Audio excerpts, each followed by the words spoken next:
Hi everyone, I want to show you the best rift that I have probably ever gotten. At least in season 20 this has been the best one out of, I don't know, maybe 7,500 keys that I fished among all my classes that I pushed. And you have most likely seen this run. This is my Monk tier 140, which has been holding the rank 1 on European servers for quite a while. And I want to talk you a little bit through the run, show you how I did it, what are the decisions that I made, and I hope that you can also take something away from this for your own pushes. So this is really on the next level. I've already made a similar video on my Demon Hunter run with the 1 in 1000 GG rift, but this one is like on the next tier essentially. So it's a really insane run and definitely worth highlighting a bit. So we start out, we have a Festering Woods, we have Lacuni, Face Beast, and a 0% power pylon. It's a very interesting beginning to this run. And there's one thing about Lacuni Face Beast, and that is it has extreme high roll potential. And that comes mainly from those wretched mother packs. So these monster types have like the different composition of monsters, and it's kind of like a random which you get. And here there is like one like monster pack essentially that can be 5 mothers. And you see some of them here at the start already, and they will keep spitting out zombies like a few times until they reach the cap, and then that's it. But essentially you get free progression and lots of area damage from those zombies. And this is also what makes Lacuni Face Beast probably the one monster type, at least the one with the most potential. It's not always the best. There's like other monster types that are close to this, but much more consistent. But here when you get like 3 or 4 packs of mothers, so in total like 15 or 20 mothers that spit out zombies for you, you essentially get like, I don't know, 15 or 20% free progression plus all the area damage that is like not calculated into like the actual rift generation. So like this, it's rather easy to get 1 floor maps or close to 1 floor maps. And this is why Lacuni Face Beast is one of the top monster types. And it also has good density because of the zombies, and generally there's lots of other stuff like those grotesques, and they also spit out those worms when they die and so on. So generally, Lacuni Face Beast is also one of those monster types that makes it rather easy to kill elites, because most of the time elites are auto skip on high tiers or for most builds, and you should never ever try to kill elites unless they're like some easy low HP blues. But yeah, usually you skip all the elites and then you wait for the convert. Now the interesting part here is we have this power pylon at 0%, and I used it right away because at this point I didn't know that this would be a 1 floor rift. 1 floor rifts without Nemesis pylons are extremely rare. So this is essentially the only one I've gotten this season. And yeah, this is why I just decided to use the power pylon. Saving a power pylon for a boss can be done, but it's not really a thing anymore these days. At least not when it spawns right at the start. So theoretically, you could go to floor 2, get to 99% and teleport back to town, go to floor 1, kill something, but typically this wastes so much time that there's almost no build where that is worth doing. So here we decided to take it. I tried to kill off this one yellow spinner right at the start there, but I think it shielded on one of the booms. So the way the damage works here in Monk is you stack up Flurry. You see those stacks on the buff bar here. And you release it on Cold Convention by stopping to channel Tempest Rush, and then you blind at the same time, and you also try to get your Shenlong's buff. So I get to full resource right on Cold Convention or slightly before, and then I do a big boom with a lot of damage, and in the rest of the time I just run around to try to gather enemies and then make a nice pull. Yeah. So here we have the convert. We have a really early convert, and this actually surprised me in the run as well. So we got a 0% power, and this convert spawned at like 20% or so. So rather early pylon, and I have the 2 pylons that I need for the build already. Well, you mainly need the convert, but power helps, but the other 3 pylons are essentially worthless. So what this means is that I don't care about any other pylons anymore. Like shield is, yeah, it's nice, but it's kind of whatever. Then you have channeling, which gives you like, I don't know, 15% damage bonus, and yeah, that's about it. A little bit more Serenity uptime. And then you have speed, which you generally avoid clicking on a Tempest Rush Monk because it can bug out your channeling animation, and you actually lose your flurry stack sometimes. So speed is generally never clicked. and channeling doesn't do much, and shields was not really needed. You know, I tweaked my toughness to exactly those levels where I would generally survive if I don't do any mistakes. Yeah, and the thing is, with this cornet here, I know that this is in a rather bad spot. You know, we started up here. This is like the 4-corner festering, and we have the cornet here in the left corner. There was like nothing nearby really. There's like one pack here in the corner, and like there's one yellow from the start, which is somewhere at like 5%. And I need to find like 4 or 5 more elites now and bring them all to the cornet. So this is the objective here. Because like it's easy to kill the trash, but as I said, you never kill elites generally. It's just impossible with most builds. And you know, maybe on such a map, of course, you know, eventually you can you know, like do boom after boom, and after 5 minutes or so they will die, maybe, if you're lucky, and they're not like running away on shielding, or they're not a yellow, or you know, it depends. But generally, yeah, you have to take everything to the cornet now. This is the objective here. So basically, with the 2 pylons spawned, I can explore the entire map now, and I don't have to worry about burning a pylon. So the pylons can only spawn in unexplored areas, but there's no pylon that I want anymore. So I decided to just, you know, go all in and take the entire map all at once, and then slowly bring it backwards essentially. So here we are going to the exit now. So we left this 4-corner area. This means that here it will go down a little bit, and here will be the exit. So this is the exit actually here. And there's like more pylon spawns, for example, here and here. Like there can be more pylons, but I don't really care anymore. So I'm not even going to check floor 2, because we have all we want essentially. And I know at this point already that if I click the cornet, I will get to at least like 80-90% progression or so, because there will be like 6 packs, and each pack is like, I don't know, let's say 5 to 6% progression. So the packs alone are like another 35 to 40% or so. So that will put me already here on the progress bar, and then we have so much trash left to kill still that, you know, we are easily at 90% plus. And here we just find the last elites. It's like those scabs in the corner. And now the thing is about Monk, the boss kills are really fast. So that's really nice about this build compared to, you know, like Demon Hunter and Witch Doctor pushing. Boss fights on a pushing tier like 140 are like 2 minutes, maybe 2.5. Unless you get like some really bad like ad bosses or Visarius. Visarius is special because he can't be blinded, so it's really hard to kill him. You have to freeze him with the sweeping wind, and yeah, that still works, but it's quite dangerous to do. And yeah, but generally you can expect really fast boss kills, and if you stay on time, it's very easy to get enough time from the cornet. So even when you have a rather bad cornet, let's say like 2 or 3 packs only, this is a flavor build, so it's a 1-minute cornet, then it's still rather easy to get enough time for the Rift Guardian. So as long as you stay on time, you're good. And here, this is already looking ridiculous. Like at this point, I know this is, you know, 95% chance to be a clear.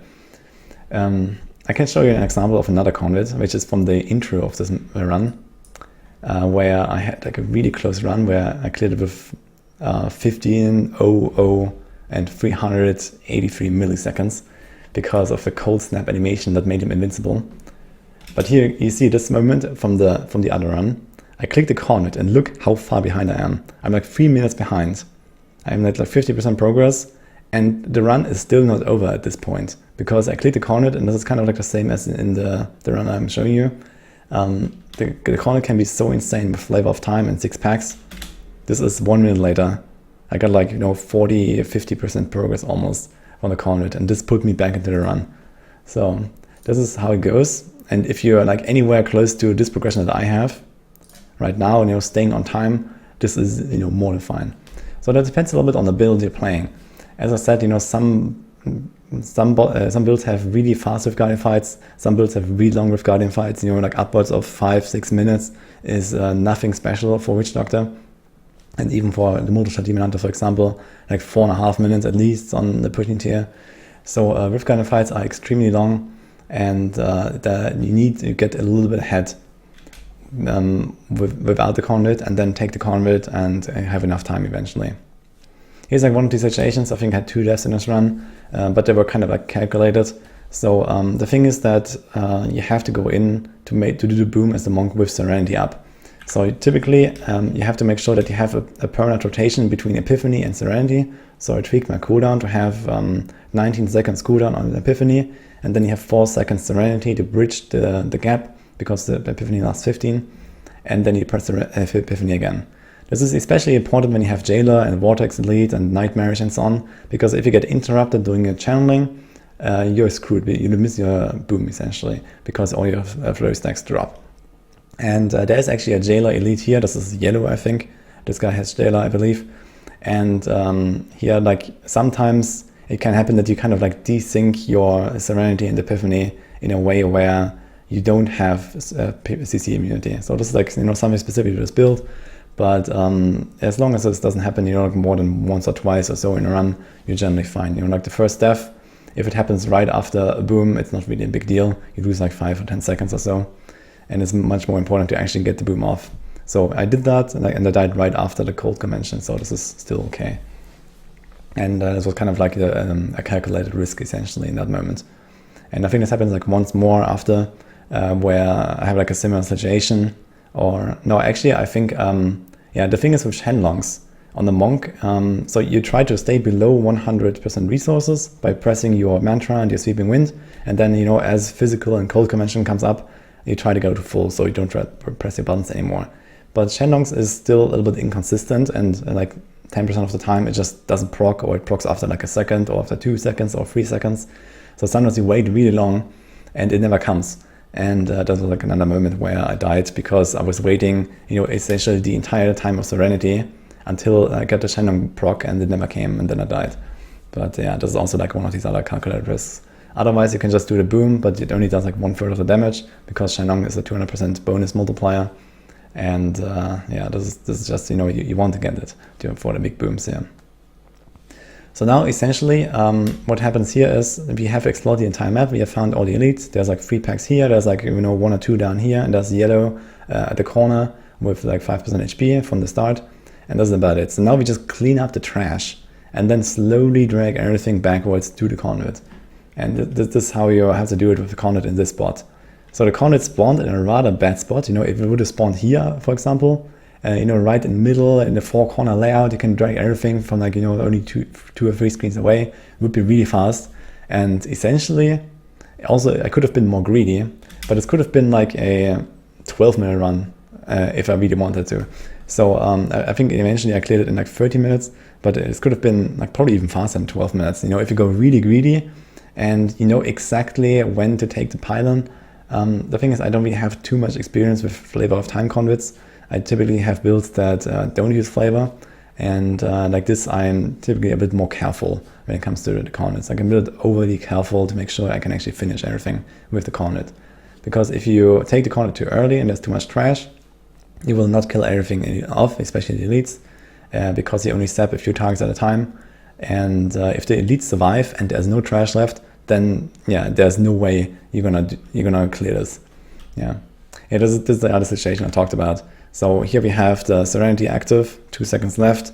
I'm full resource, cold convention. So this is the time to do the boom, and I'm just waiting for the Shenlong to proc, and Serenity runs out already and just never comes. And here I get Vortex and then the Arcane Beam, and that's it, boom.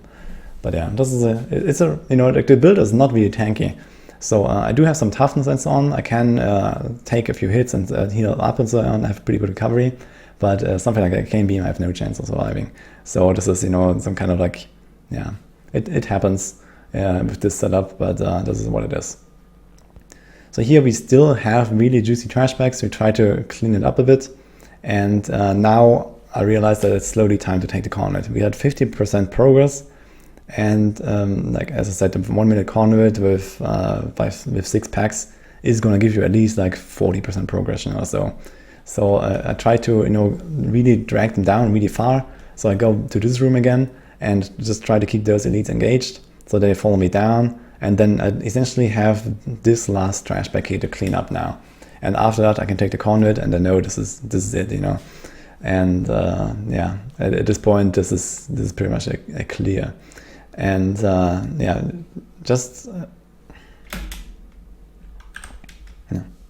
and I could have probably taken the conduit already and cleared it, But yeah, with those kind of trash packs, you can still do, you can still stay on time. I was playing it safe at this point because at this moment the highest clear on EU was 148, and this was also the rank 1 in the world when I cleared it, and this was like a few weeks ago at this point.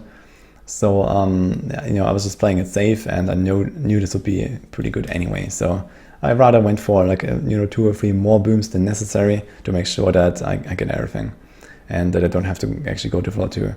So here it continues like this. I can fast forward this a bit. So we do like another 2 booms here, and I check what's up here, what's remaining, because at this point I'm not really completely aware anymore of what is left behind here, and just know that the one yellow is here. And then I realize, oh, this is actually a pretty good trash pack here. So let's do another one here as well. But in the end, this was kind of unnecessary. So it was kind of like, because I already had so much time spent running up here, I already had, like almost the cold convention again. So I just spent like a 5-second time essentially to do a boom. And here we run down again, and I slowly bring it all closer to the conduit. But at this point, I'm close enough, like with a 1 minute conduit, you can easily waste, going to the conduit and then waste 5 seconds or so running down. You're gonna sap some trash on the way anyway, and then you have more than enough time to actually kill off all these leads here. What I didn't know here in this moment is that I actually left behind the Scarab pack. There's like a blue Scarab pack, which is actually like the best conduit target in that case, because it has so little HP. It's just gonna die from 8 seconds of conduit or something, or 10, and gives you like lots of progression for that. But they're like far up here on the right. You're gonna see them at the end from the conduit. They actually die exactly when the Rift Guardian spawns. But yeah, I actually got like a little bit more progression out of the conduit than I anticipated. So here we actually killed this yellow now, and we go down, and I think this is the last boom. And here, this is when I decided to just take the conduit afterwards. But yeah, the thing is, you have a lot of blues here actually, which is really nice, because blues have much less HP than yellows, and usually give like close to the same progression. But there's this Unholy Thrall yellow, and this is going to be the main target of the conduit. He is also shielding, I believe, and he will take his time, he will take like 30 seconds of the conduit or so to die. And this is the main target you have to go for. Activate the conduit, collect the globes so they don't despawn. Globes can despawn. I don't know exactly the mechanics behind the despawning, but when you leave them on the ground for too long, I think they have a 5-minute timer, that's the maximum. And also they sometimes despawn when you go a few screens away. So I usually want to pick the globes, but here I knew that I wouldn't go too far down. I was like 2 screens down. That is still fine. But I've also had some other situations where it was unbelievable that they actually despawned. Yeah. So here the conduit is active. We have the blue Cortesques, we have the blue Demon Troopers, and then we have this yellow Thrall here, and I think this is also this other yellow Scarab or whatever, Scouring Lobber. But we mainly focus on the Thrall here, because he's the highest HP guy, and everything else will just die on the side. Yeah, and we get insane progression now. You see this, and yeah, this is over at this point. This run is done, and we still have 20 seconds left of conduit. So I only have to sap some trash. I'm gonna do it, and yeah, this is ridiculous here in this moment. So we just keep running, and this is also where I find this other blue pack, which is the last elite on this entire map. It's like somewhere here. It's like, I think one of them actually stayed here. This is the one. Yeah, this is one guy. He's like 20% HP, and he stayed behind. This is really, like one of the problems from blue packs, that sometimes you can miss one, and they're not aggro together. So this is really a big issue, I think. And this is also something you have to be aware about. Generally, you want to try to keep the blues together, but in such a mess with 5 packs and all the trash, and you have to go back and forth and so on, it's very easy to miss the packs. So you have to be aware of which monster types have a tendency to stay behind, especially like, for example, skeleton archers. Never try to kill skeleton archers when you have to kite them, because there's always one guy hiding in the corner. And the same with these Scouring Lobbers or Scarabs or whatever. And there's like a few other things like Burrowing Leapers, for example. They also like to hide somewhere. So yeah, it's a nice blue pack because there's low HP, but if you kite them for too far, it's very easy to miss one. And yeah, they're not aggro together, so then you can mess up your run essentially if you invest too much time trying to kill this blue pack and then, you know, eventually you kill one off and it's not the last one. You know, it's always a bad feeling. So be really careful with those monster types, but generally this is fine. Yeah. And here we have the boss now. This is Agnidox, so it's single target, which is nice. You want a single target boss on a monk, and you do more damage because of balance, so you have 100% crit chance.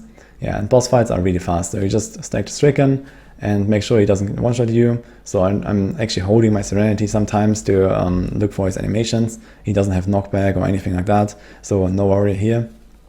And I just keep going. I do my booms. So this is rather simple. But I actually got extremely unlucky on the boss fight here. I had two convention cycles with no Shenlong proc here, right near the end. And this Shenlong actually happened after I just released it here. So this was really unfortunate. I could have actually killed the boss probably 40 seconds faster, and gotten like a ridiculous time here. But you know, it didn't really matter at this point. I was just happy that I've done it, and I just got really unlucky at the end. Yeah, you know, typically the Shenlong bug happens I don't know, like 2-3 times a run or so, when you can play around it, and you do this by, you know, just trying to proc the Shenlong earlier, like during the middle of physical convention or start of physical convention, because it takes a few seconds to drain your spirit. So you're not gonna stop channeling until you reach 0, and you can, you know, carry over the Shenlong from physical to cold, and then release the boom right at the start of cold, for example, when you get it early, or right at the end of cold when you get it late. So you can play around it, but here I tried this, like on the boss it's rather easy to play around it because there's not really much going on. But even so, I missed 2 booms or Shenlongs, so a little bit unfortunate. Yeah. But anyway, this was the run, and it was just like insane. And yeah, this is probably the best rift I will ever get, because it takes a lot of keys to find something like this. You know, Festering Woods is 1 in 20, and then it's the big layout with the 4 corners and so on. So let's say like another, you know, 1 in 2, so it's like 1 in 40 keys to get such a map. Probably more, because that sounds a bit optimistic to me. But yeah, then you also need a convert. Then you also need like one of the good monster types. I think there's 33 monster types in the game right now, and Cuniface is one of them. But then you have also Wildstorms, you have Transformers, you have Zombie Grotesques. So yeah, if you get like, you know, one of the, let's say, top 20%, it's still like another 1 in 5. So we're looking at, you know, like at least 1 in like 200 keys, 1 in 400 keys or so, to even have a potential for such a run. And then you need to get a nice cornet in a nice spot. You need an elite so they can actually kite, and then you still need to get lucky that, you know, you spawn all these Russian mothers, for example, or, you know, for other monster types that would be, you know, similar, like Transformer monster types. You want to spawn also these Transformers, and you know, it kind of depends. You know, you can't just open the Festering and see the monster type and then know, okay, this is the run. It has the potential to be a run when you open this. You know, when you start this run here, and you know, you go in and you have Lacuni Face Beast Festering, you know, this is most likely going to be a good try, but there's no guarantee that, you know, everything else is going to fall into place. You still need the pylons, you still need the right elites, you still need the Rift Guardian and so on. And as I said, I fished around 7,500 keys, I believe, in this season, and this Rift was, you know, just the best by far. And I had some other, you know, really good runs, like my Bar Clear, my Demon Hunter Clear, and so on. But this is, you know, this is a 1-floor map, and 1-floor maps, I didn't even know that they really exist anymore at this point until I found this map. So yeah, we had 1-floor maps, you know, back in the early days, in like season 4, 5, 6, and so on. And then in season 9 they changed it, and I've gotten close to 1-floor maps, like, you know, like 80-90% progress. So typically this is essentially like a 1-floor run, because you just go to floor 2, kill a few trash bags, and that's it. But, you know, this is an actual 1-floor run. This was nuts in that case. Yeah. So anyway, I hope you liked my video here. I hope maybe you learned something from this, and you know, understand a little better of, you know, what's going on. And yeah, I hope I could show you some things. Yeah. So hope you liked this. See you guys next time.